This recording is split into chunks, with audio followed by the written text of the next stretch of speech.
आक्षेप घेताना पुन्हा हे प्रकरण 7 न्यायाधीशांच्या खंडपीठाकडे वर्ग करावं, आता त्यात म्हटलं जाते. तसं नाही आहे ते.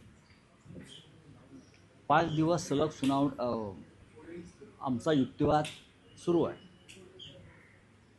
काल तो अर्धवट राहिला. आता मंगळवारी पुन्हा कपिल सिब्बल आणि देवदत्त कामत हे एक शेवटचा दिवस आहे, युक्तिवाद करतील. सर्वोच्च न्यायालयानं आम्हाला जितका वेळ हवा आहे तेवढा दिलेला आहे. तुम्ही जो म्हणताय तो अपात्रतेचा वेगळा विषय.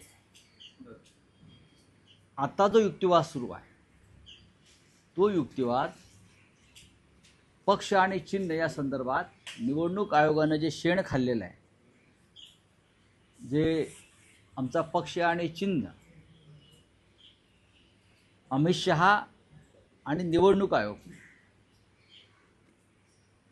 यांनी एकत्र येऊन पार्टनरशिपमध्ये शेकडो कोटी रुपयांना विकलं. आमचा पक्ष आणि चिन्ह विकलं मिंदे गटात. त्याचा आकडाही सगळ्यांना माहिती आहे. हे काही धर्मादाय काम नाही आहे. हे धार्मिक काम, धर्मादाय, हिंदुत्वाचं नाही. अमित शहा आणि निवडणूक आयोग या दोघांनी मिळून शेकडो कोटी रुपयाचा व्यवहार करून शिंदेबरोबर, मिंद्यांबरोबर आमचा पक्ष, बाळासाहेब ठाकरेंचा हिंदू हृदय सम्राटांचा पक्ष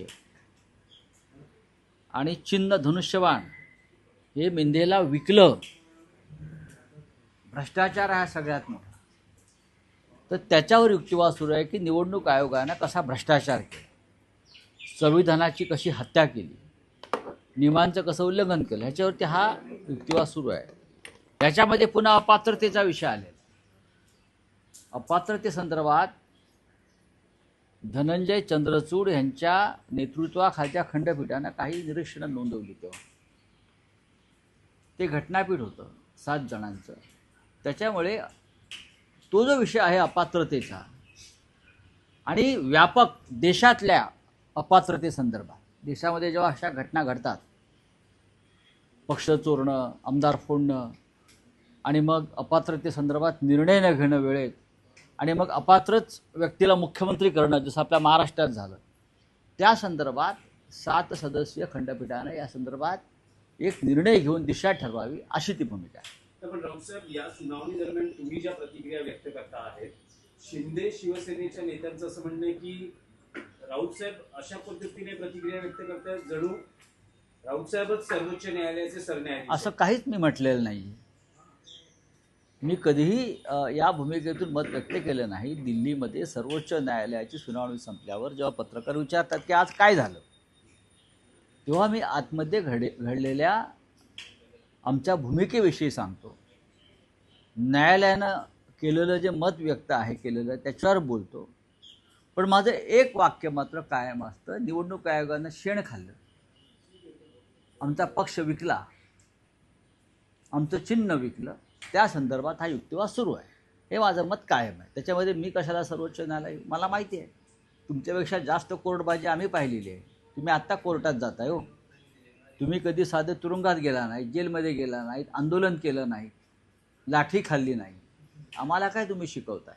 पण राऊत साहेब, तुमच्याकडून जसे ज्येष्ठ विधिज्ञ कपिल सिब्बल आहेत, सलग 5 दिवस सुनावणी आणि त्यांनी जे युक्तिवादात मुद्दे मांडले आहेत, शक्यता अशी आहे किंवा पुढच्या काळात शिंदे शिवसेनेचे मांडू द्या ना, न्यायालय आहे, ज्येष्ठ विधिज्ञ असू द्या ना, असू द्या, न्यायालय आहे, दोन्ही बाजू ऐकल्या जातात, दोन्ही बाजू ऐकल्या जातात आणि त्या ऐकल्याशिवाय कोणतंही न्यायालय निर्णय घेत नाही. पण आमच्या प्रकरणामध्ये आमची बाजू ऐकली गेली नाही.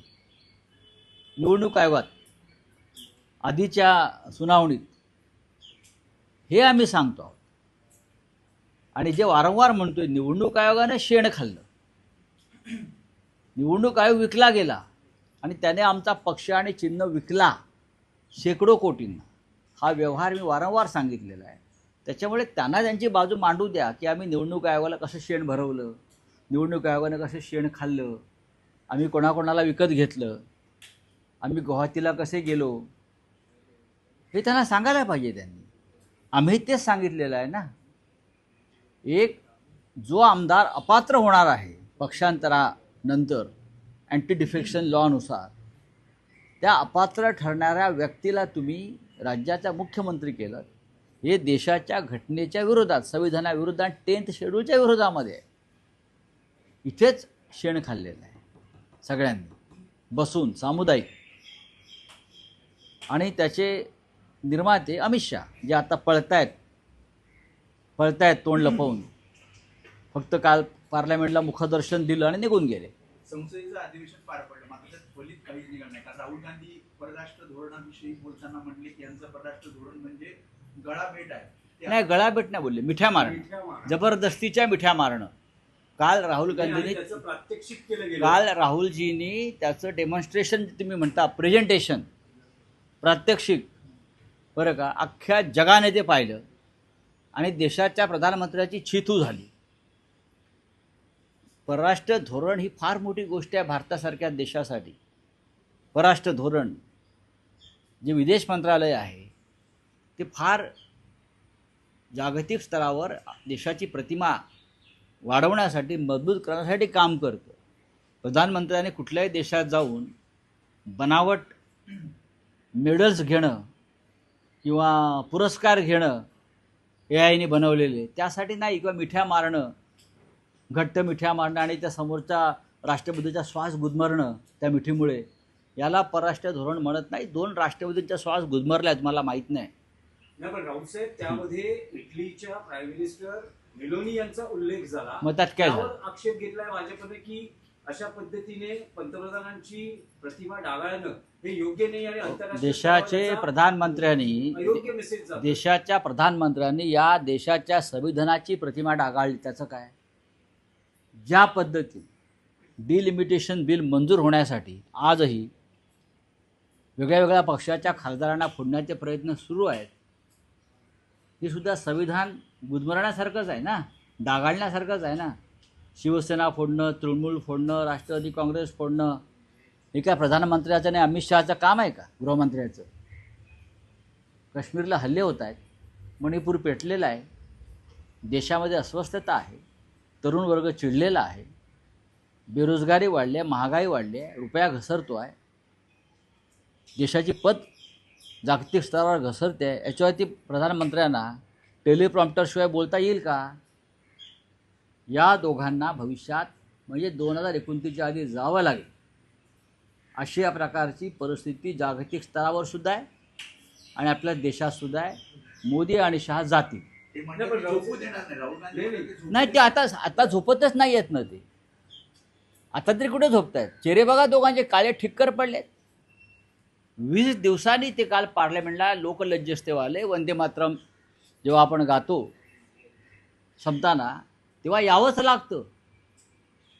तेव्हा ते खाली मान घालून आले त्या क्षणाला 3 मिनिटासाठी आणि ताबडतोब खाली मान घालून गेले. 56 इंच वगैरे काही नव्हतं. मैं हूँ, संपला तो विषय. आता दिल्ली खाली करण्याची वेळ आलेली आहे. पण राऊतसाहेब, 19 दिवसाच्या कालावधीमध्ये संसदेमध्ये काही काम झालं नाही. संसदेमध्ये फक्त विरोधी पक्षांनी गोंधळ घातला. कुठे गोंधळ घातला? फक्त काय अमित शहाचा राजीनामा हा एकमेव अजेंडा होता. भ्रष्ट आणि क्रूर तानाशहाचा राजीनामा मागण्यासाठी जर गोंधळ घालावा लागला तर ते लोकशाहीसाठी गोंधळ हा घालावा लागतो. आणि अशा प्रकारचा गोंधळ घालण्याची परंपरा, त्या परंपरेला मान्यता अरुण जेटली आणि सुषमा स्वराज यांनी दिलेली आहे. लोकशाहीतलं मोठं हत्यार आहे ते. जेव्हा एक देशाचा सैतानी गृहमंत्री मुलांवर पॅलेट गन चालवतो, टिअर गॅस चालवतो, दादागिरी करतो, पक्ष फोडतो, माणसं विकत घेतो, अशा अमित शहांचा राजीनामा मागण्यासाठी जर आम्हाला संसदेमध्ये आवाज उठवावा लागला, त्याला गोंधळ म्हणता येणार नाही. ती लोकशाही संरक्षणाची कवचकुंडल आहे.